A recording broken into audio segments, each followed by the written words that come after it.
Hello, friends, and welcome to the PrepWell podcast. I'm your host, Phil Black.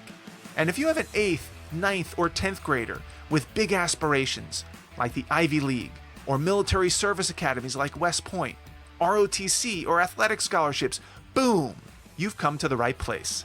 My specialty, my superpower, if you will, is preparing families for these competitive programs. I'll teach you what your child should do, when they should do it, and how you can help. So stick around and prepare to out-prepare. Hello, friends, and welcome to the show. Today we're considering whether or not it makes sense for you to look for someone to help your child and you with the college admissions process. If so, who might that be? What might that person bring to the table? When should you start? How much should it cost? What should you expect? And what role should your child play, if any, in this decision?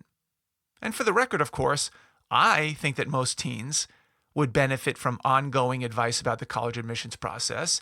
Duh, this is the premise of my whole business, as you probably know. But I still want to bring up some important ideas and concepts that you may not have considered before so that you can make an informed decision. For starters, when I talk to parents who seem a little reluctant to explore the idea of a private college coach or a counselor, I ask them a few questions. For instance, has your child ever had a coach for sports before? And they normally, across the board, say, of course, we've had soccer coaches and basketball coaches and t-ball and volleyball, and the list goes on. And then I ask, what about musical instruments? Oh yes, my daughter's taken piano lessons for 8 years, and my son with the guitar on and off for 5 years. They've had instructors for that. And then I ask, has your child ever made use of a tutor over the course of their academic career? Oh yes, my daughter had some trouble in math and my son in biology, so we've had tutors come in for both of them just to get them over the hump. Okay, so it sounds like they've had extensive experience with coaches and tutors and instructors, and then I ask why they did that. And they reply with a couple of answers. Number one, I'm not an expert in t-ball or piano or biology. I'm not really up to speed on those things. I'm hardly a subject matter expert, and there are people that I know who I trust would do a better job teaching these things. Number two, I don't have the time for that. I work full time. I've got 2 other kids to manage and raise, and I can't carve out that much time even if I had the expertise. And the number 3 answer is, the truth is, my children aren't really all that receptive to my teaching. We get on each other's nerves, they start to get resentful, I start to get impatient. They seem to do better with a third party. Well, this parent just summarized 3 very good reasons to consider enlisting the help of someone who knows about the college admissions process, an outsider. Just to review, number 1, lack of subject matter expertise. Number 2, lack of time. And number 3, the vulnerability of a relationship with their own child. I then continue and ask, if you need help fixing your car, whom do you call? And they say, well, I bring it to our mechanic. And then I say, well, what about a plumbing problem? I call the plumber. What about a complicated tax issue? Oh, we have an accountant. What about a legal issue? We call our lawyer. What if you have a computer problem? Oh, we call the Geek Squad. So it seems that this model of seeking advice and counsel from outside experts is not at all that new or uncommon or difficult to justify. If this is the case, then the concept of looking for someone to help your child with what might be the most important decision of their lives, at least up until now, and one of the biggest investments for your family, maybe outside of your home, shouldn't be that big a leap of faith. Assuming you have the resources, this shouldn't be that hard a decision, should it? Teenagers are very vulnerable during high school. They don't really know what they're doing. Their brains are not fully formed, and expectations are high. They all think that all the other kids have it all figured out, which they don't. And there are pressures mounting all around them. Doesn't this sound like just the right time to find someone to mentor them, to help them through this process, to show them the steps so that they're not so in the dark? My guess is that this period of time is slightly more important and impactful than when they're playing 7th and 8th grade soccer club team or taking their 8th year of piano lessons. But spending thousands of dollars a season on these activities doesn't even raise an eyebrow with many families. Spending hours upon hours getting instruction from a soccer coach or a piano teacher seems like a given. But it's a big debate on whether they need to spend some time with a college coach to help them map out a path beyond high school. If you added up the amount of money you've spent on coaches and tutors and instructors and enrichment experiences like Boy Scouts or Girl Scouts over the years, my guess is that you would be blown away. I've done it myself, and I'm embarrassed at the number. If you added up the number of hours that your child has spent getting instruction from teachers and coaches and tutors, you wouldn't believe it. Thousands of dollars and thousands of hours. And let me be clear, I don't dispute that this has been money well spent. I've done all of these things myself, and I'm not sure I would change anything. I'm sure your son or daughter has learned a lot from this coaching and time and attention. I know my kids have. But I guess my question then is, why stop now? Why wouldn't this rationale still hold through high school? Is your child any less in need of help now? Are they mature enough to process this all on their own now that they're teenagers? Do they no longer need mentorship or coaching? Do you now suddenly have more time than you did before to help them? Are you more of an expert in college admissions than you were in club soccer or the piano? Are you now relying on the guidance counselors? I would guess that it's the opposite. So why does it seem like some parents, assuming they have the resources, may be reluctant to engage someone to help in the college admissions process? Maybe they're burned out. That's an easy one to figure.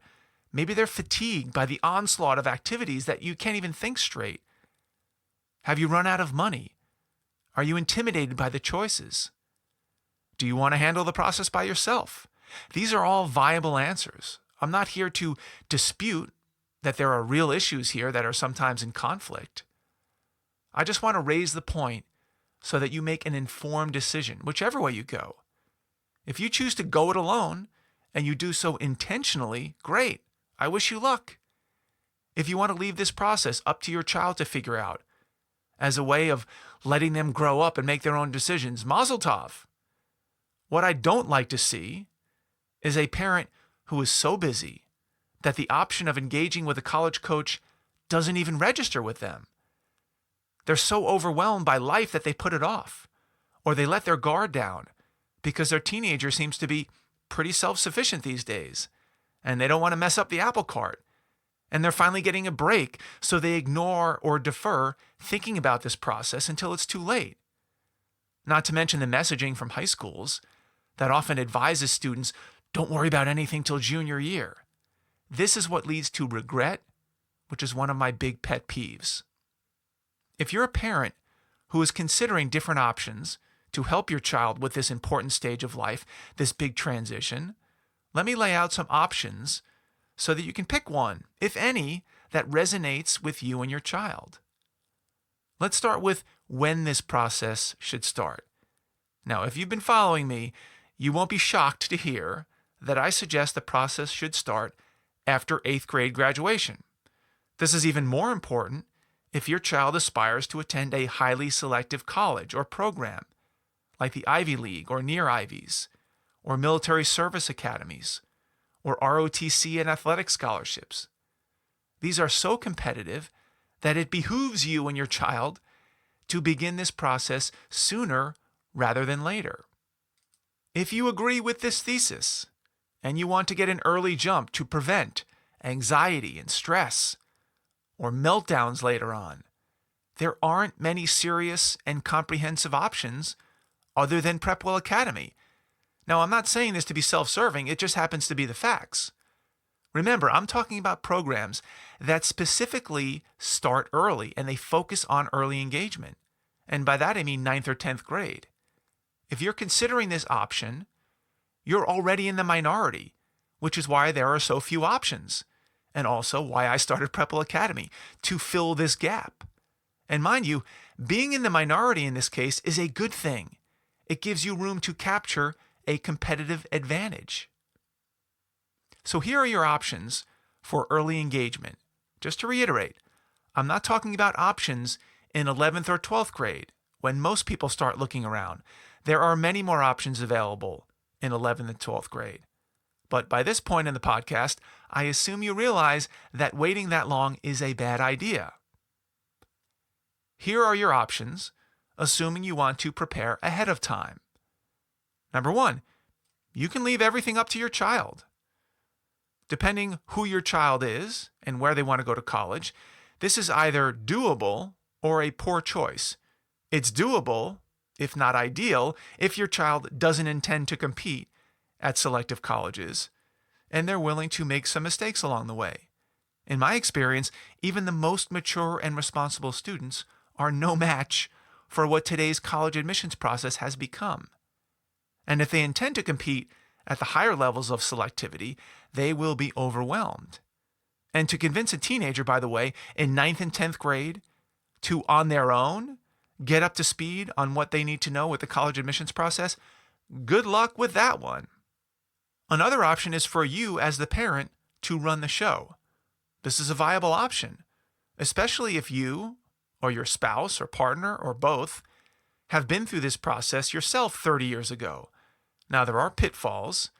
The admissions process has changed quite a bit since we went through the process ourselves, and you would need to get up to speed pretty quickly, and it would take a lot of time. But it's a viable option for very dedicated parents who have a lot of time and energy and interest in this type of project. This also presumes that your child would be willing to take advice and counsel from you. Again, in my experience, it's a rare teenager who eagerly awaits their parents' sage advice when it comes to college choices.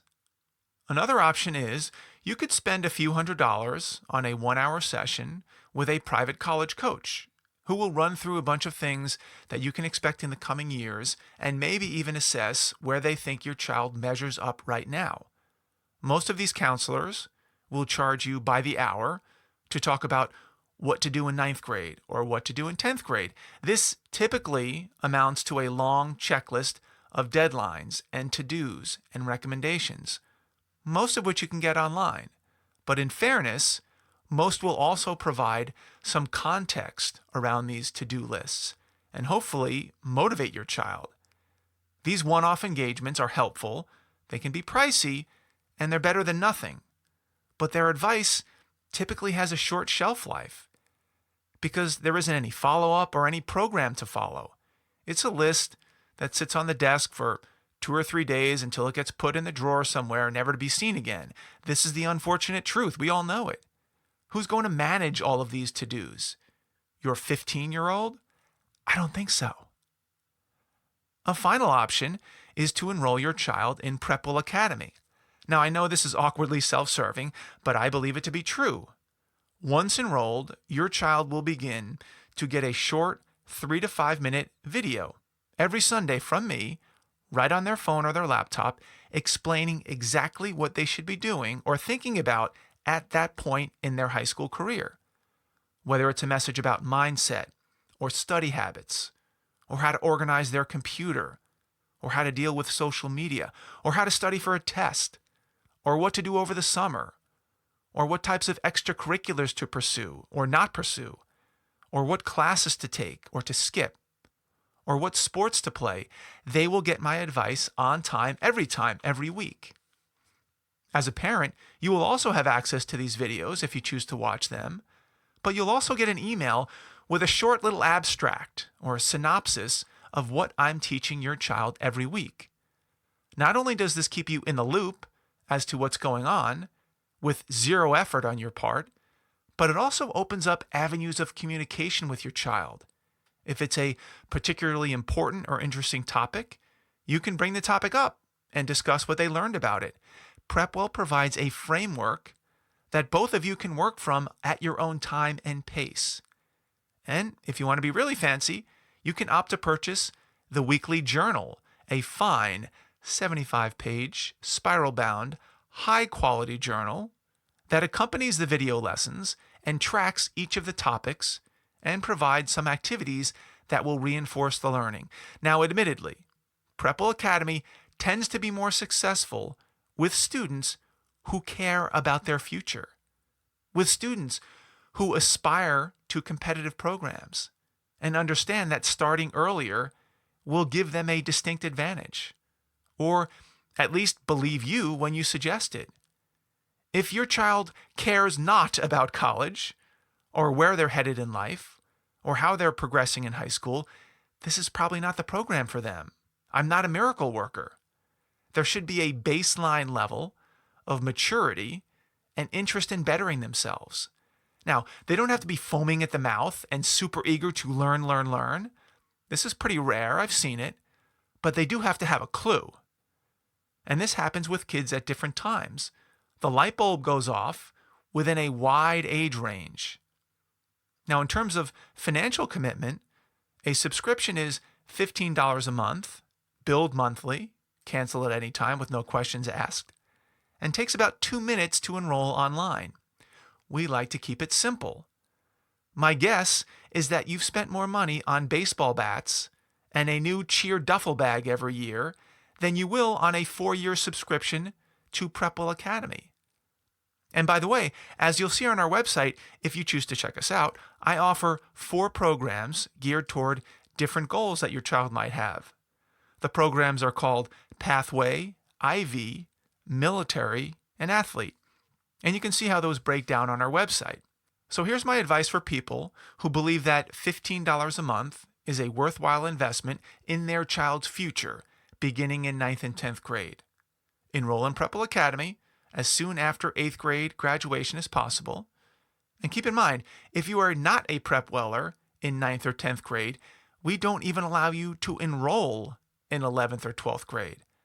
That's how strongly we feel about the need to begin early. Enrollment is closed to juniors and seniors.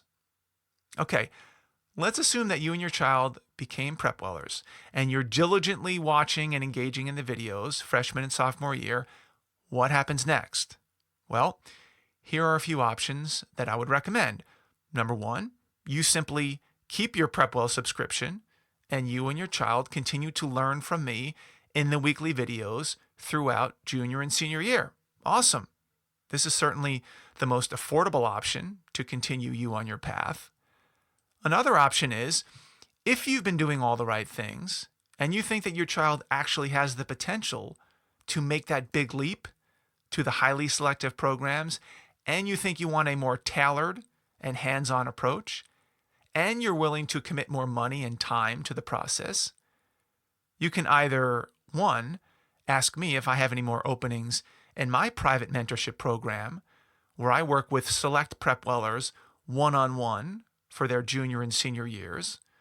Or if I don't have any more openings, you can too begin to explore other college counselors that might be a good fit for you and your family. At this point, as a PrepWeller, your child will be light years ahead of other kids who are just starting this process in 11th grade. And they will be primed to finish strong no matter what direction they take. Because remember, one of my key insights is that what happens in 9th and 10th grade is more important than what happens in 11th and 12th grade. Now is the time to lay the foundation. Okay, that's it for today's episode, folks. I hope you enjoyed it. If you did, please subscribe to the podcast. Share it with a friend who might find it valuable. That type of word of mouth is how we grow our audience and gives me the resources and motivation to keep producing more shows. If you have feedback or comments on the show, please fire away. I'd love to hear your experiences, what's working, what's not working, ideas for next episodes, and if you'd be so kind, please give us a review. This helps us show up on more people's radars when searching for this type of content. Until next week, goodbye, good luck, and never stop preparing.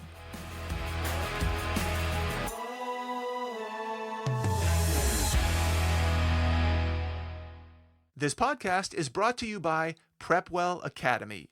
PrepWell Academy is my one-of-a-kind online mentoring program that delivers to your 9th or 10th grader a short, highly relevant video from me every week, every Sunday in fact, where I give them a heads up about what they should be thinking about to stay ahead of the game. To get these valuable lessons into your child's hands, please head over to PrepWellAcademy.com and enroll your child today.